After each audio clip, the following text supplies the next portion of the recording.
Hello, everyone, and welcome to the Apart But Together Virtual Summit. My name is Greta Lundgaard. One of the hallmarks of a proficiency-focused, performance-based classroom is that assessment is focused on what students can do with what they know. In this kind of instructional environment, many teachers have found that single-point rubrics allow them to give feedback that's more meaningful to the learners, specifically feedback on what steps they should focus on to improve their next performances. In this session, we're going to see details and characteristics of single-point rubrics and how they can be used to give feedback. Here are our learning targets for this session. One of the lenses you may use in viewing this session is to consider the issue of grading performance and giving feedback for performances in a blended or remote learning environment. Perhaps the rubrics we've been accustomed to using are not as agile or pertinent to an online or remote setting. Keeping things clear, simple, and direct seems to be very important, and single-point rubrics might be especially appropriate for assessment, grading, and feedback in a blended or remote instructional setting. Hopefully, this session will give you some ideas and solutions. And just a reminder that performance assessments themselves are real-world applications of learning, and they are often rated with rubrics, scores, characteristics, or success criteria. Traditional assessment answers the question, do you know it? Performance assessment answers the question, can you use it? Let's spend a little bit of time on characteristics of performance assessment so that we are all on the same page as we move forward. Performance assessments require and expect students to use language in real-life situations, and this is where the intercultural competency comes in. Our students need to develop an understanding of what real-life situations are like in the language and in the culture. And performance assessments are based on performance or active construction of language rather than demonstration of passive understanding only. Any performance assessment that is curriculum-based has to balance what I know, the content knowledge, the vocabulary, target structures, and grammar, with what I do, the process skills, the language function, comprehensibility, and text type. In designing performance assessments, we should be intentional and purposeful and not feel as if we have to include every point from the unit. Think about what you've already assessed for knowledge, for example, and design performance assessments to then assess how learners can use what they know. Double dipping and assessing both content and process skills is not always appropriate. Performance assessment lends itself to task-based language teaching, particularly in terms of the unit and lesson can-dos that we use to organize our instruction. Those output and cultural can-dos lead our learners down a path that leads to performance assessment. This is another balance scale to consider, the balance between lower level thinking and higher level thinking. Some folks have keyed on this balancing act as a way to differentiate performance assessment among their learners. For example, differing the ratio between the Bloom's task on the right and the Bloom's task on the left might be different for different groups of students. Task-based performance assessments are not in conflict with second language acquisition.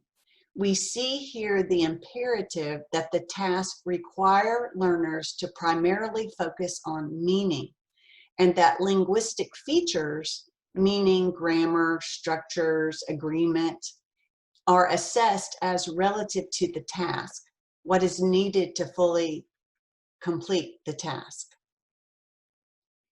This brings us to the topic of performance versus proficiency and how assessments stack up in each realm. In the classroom environment, we use can-do statements. We look at a sequence of input, processing, and output, and the teacher is there as the guide, helper, and coach. And the feedback that we give our students is how to improve. It informs a score, or a grade could also be feedback. In the real world, the performance assessment is gauged by the situation, by the intention. It's an input-output type of a process. And who might be helping us? That random native speaker. And the feedback to how well our performance went is the resolution of the situation or the intention. I'm not hungry anymore. I found a hotel. I made a friend. So to recap, performance assessments have characteristics which distinguish them from any other type of test. Learners perform tasks. The tasks are as authentic as possible. And the success or failure in the outcome of the task, because they are performances, are rated using a scale that we call rubrics. Let's pause here for just a few seconds to frame the information on performance assessments in a blended or remote setting. Think about what you might do. Think about thoughtful design, the balance between knowing and doing, and what are these clear tasks and clear expectations.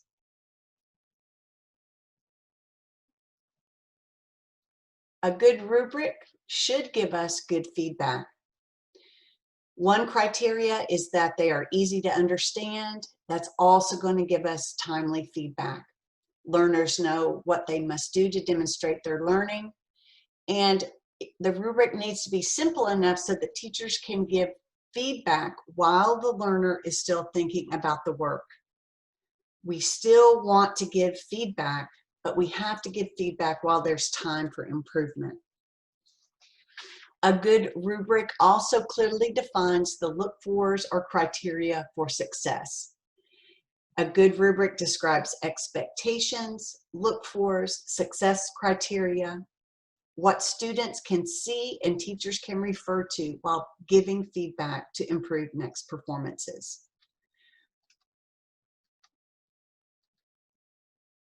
It's important to remember that we can't assume that learners know what they did well, and we can't assume that accuracy is the only thing they need to improve in order to have a more effective performance. So what now? Let's look at two examples of single point rubrics, and then we're going to build some world language specific examples to go along with. There are three kinds of rubrics, and here you see an example of a holistic rubric, and I've taken these next three examples from the Cult of Pedagogy blog. This is a holistic rubric. It's general, and it has global descriptors that are not separated into criteria. A holistic rubric is meant to rate a performance as a whole. And of all of the types of rubrics, it's probably the least useful in terms of feedback. This rubric is suited to online learning, but it does make feedback difficult for teachers to give. Learners may end up with an unrealistic picture of how proficient they really are because we can't get too granular in how we rate the sample and the feedback we give to the students. This is an example of an analytical rubric. It is known for separate criteria using a set of descriptors from low to high range of performance. So you see each row is a criterion, and then each column is the low to high description of that criterion. Teachers can give specific feedback on one or more domains. This rubric is good for giving feedback, but it can be unwieldy or complicated in an online setting. And even in a face-to-face setting, it's important that both teachers and learners understand what the descriptors are describing. The rubric we're going to focus on today in this session is the single point rubric. Here's our definition. It's a lot like an analytical rubric because it does break down the components of an assignment. What makes it different is that it only describes the criteria for success. And it can also be adapted to only describe one criterion for success. So a single point rubric doesn't really attempt to list the ways the student falls short, nor does it specify how a student could exceed expectations. In a way, this makes it even more open-ended. We're going to look at two versions of a single point rubric. One found in the Cult of Pedagogy blog, and the other offered by Bob Marzano in his book, Formative Assessment and Standards-Based Grading from 2010. This is the single point rubric from the Cult of Pedagogy. Any single point rubric has several advantages. It contains far less language than an analytical rubric, for example, but it still provides detail about what's expected. In this sample, the areas of concern and the areas of excellence are open-ended. With a single point rubric, again, there's no attempt to predict all the ways a student might go wrong. In an analytical rubric, we do have to think about how could a student fall short, how could a student exceed, and we have to try to put that into language. If the highest level is already prescribed for, then creativity may be limited to that predetermined level. This gives our students a chance to surprise us if we leave the quality or the exceeding standards box blank. So here is a rough idea of how Jennifer Gonzalez's example of a single point rubric might look in a world language classroom. This example I give you has 3 criteria: task completion, vocabulary, and accuracy. We have to set a performance target, however, to calibrate these criteria descriptors. You see, in this example, I've said novice high is my performance target. And so when I look at my students' work in these 3 areas, task completion, vocabulary, accuracy, I give only one statement for each, and space to note concerns, and space to note any evidence that stands out. What I like about this rubric is that I don't have to use all 3 rows, all 3 criteria every time I give feedback. For example, I could start by giving feedback on vocabulary the first time students run through a task. Then I could give a similar task and add task completion, or just look at task completion. A third iteration of the task, for example, might look at grammar. Maybe I don't want to look at accuracy the first or second time the students run through these tasks. If I start at the top of my rubric with task completion and work down, a student could even track his improvement over the course of a couple of weeks. This really adds to that idea of self-assessment through rubrics.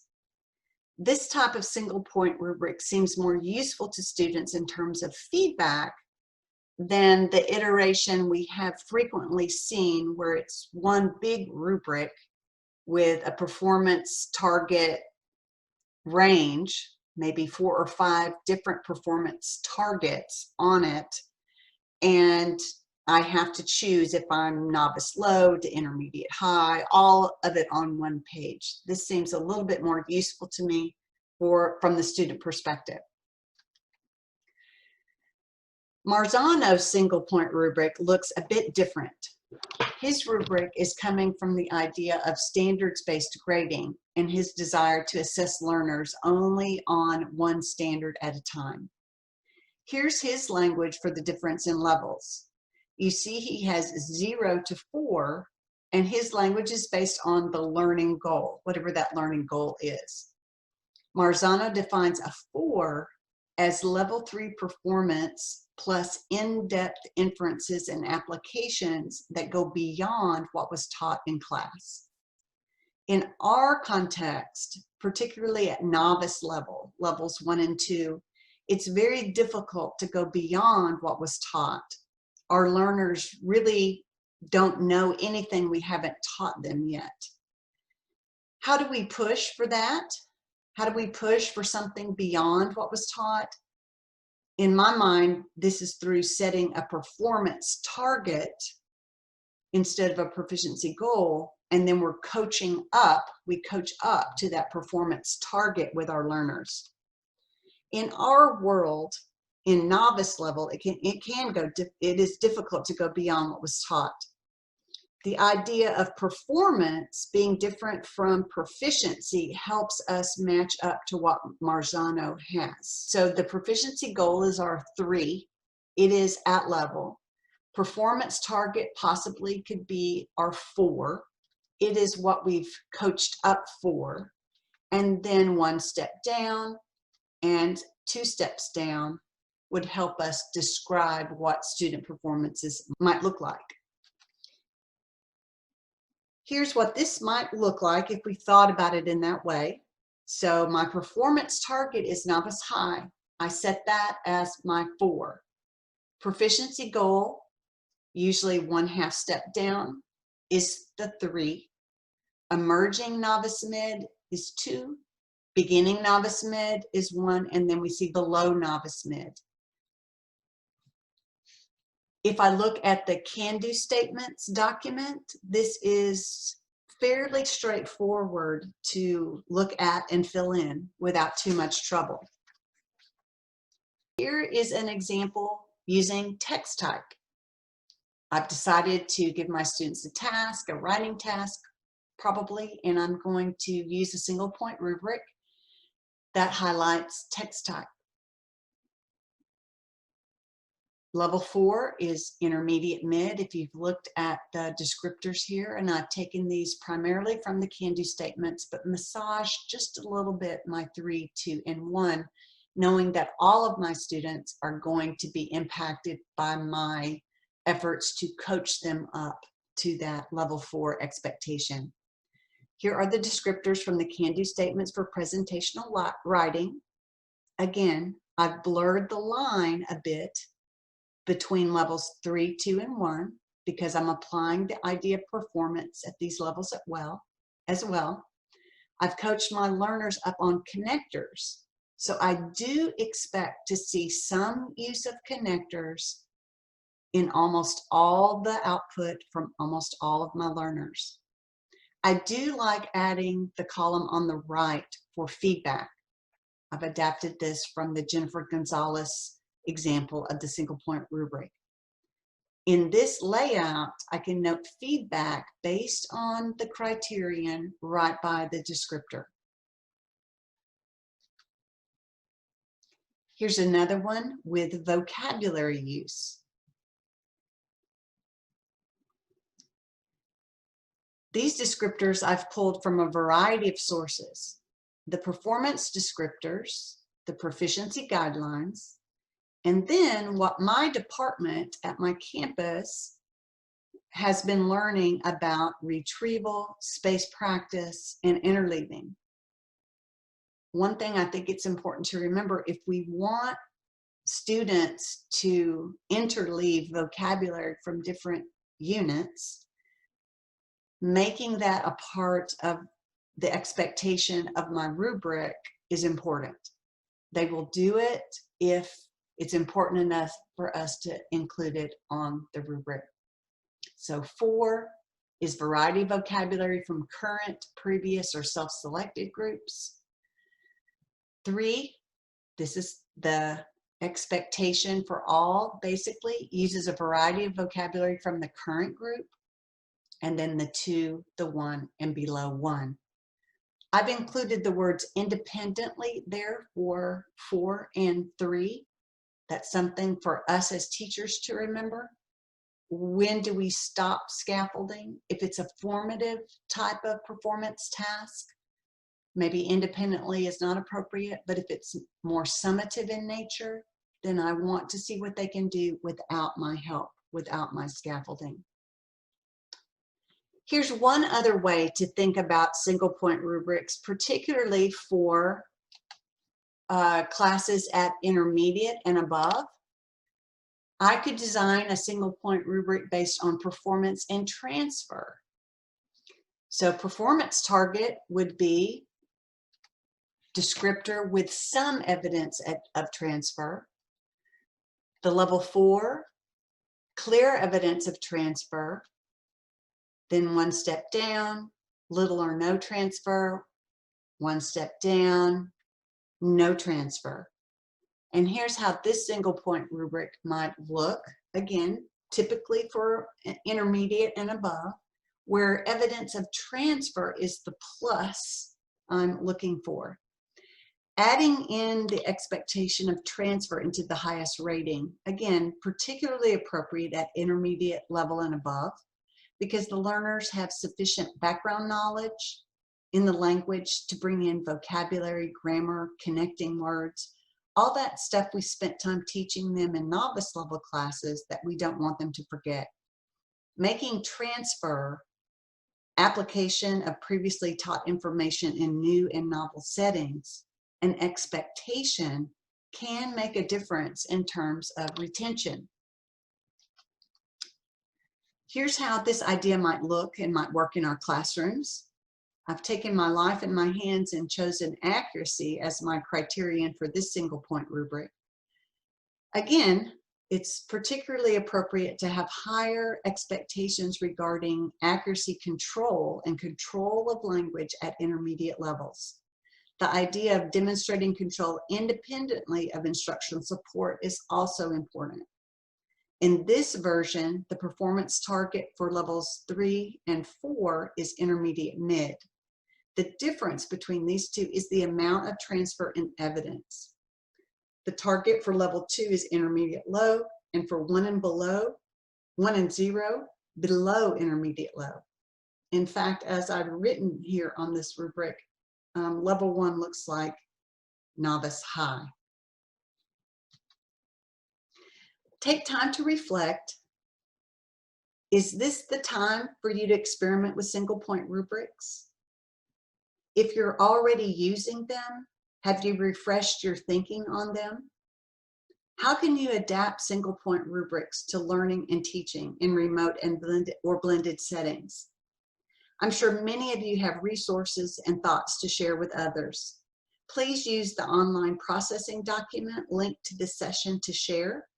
I have some resources linked for you to explore as you continue to grow your understanding in this area.